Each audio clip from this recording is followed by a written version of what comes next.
बातमी मोठी आणि ही बातमी आहे सुप्रिया सुळे यांनी केलेल्या एका गौप्यस्फोटासंदर्भात। 100 दिवसात महायुती सरकारमधील एका मंत्र्याची विकेट गेलेली आहे। 6 महिने थांबा, आणखी एक विकेट जाणार आहे। हा खळबळजनक दावा सुप्रिया सुळे यांनी केलेला आहे। राष्ट्रवादी काँग्रेस शरदचंद्र पवार पक्षाच्या पुण्यातील आढावा बैठकीमध्ये त्या बोलत होत्या आणि या दरम्यान त्यांनी हा दावा केला असल्याचं बघायला मिळतंय। या आढावा बैठकीमध्ये सुप्रिया सुळे काय म्हणाल्या पाहूयात ग्राफिक्सच्या माध्यमातून।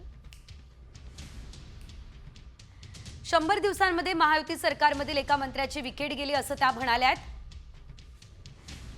पुढील 6 महिन्यांमध्ये आणखी एक मंत्री जाणार असंही त्यांनी म्हटलंय। राज्यातील एक मंत्री खूपच बोलतायत असंही त्या म्हणाल्या।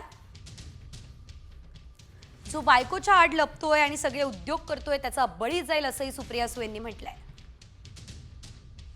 हे डरपोक मंत्री कोण आहेत लवकरच संपूर्ण महाराष्ट्राला कळेल असंही सुप्रिया सुळे म्हणाल्या।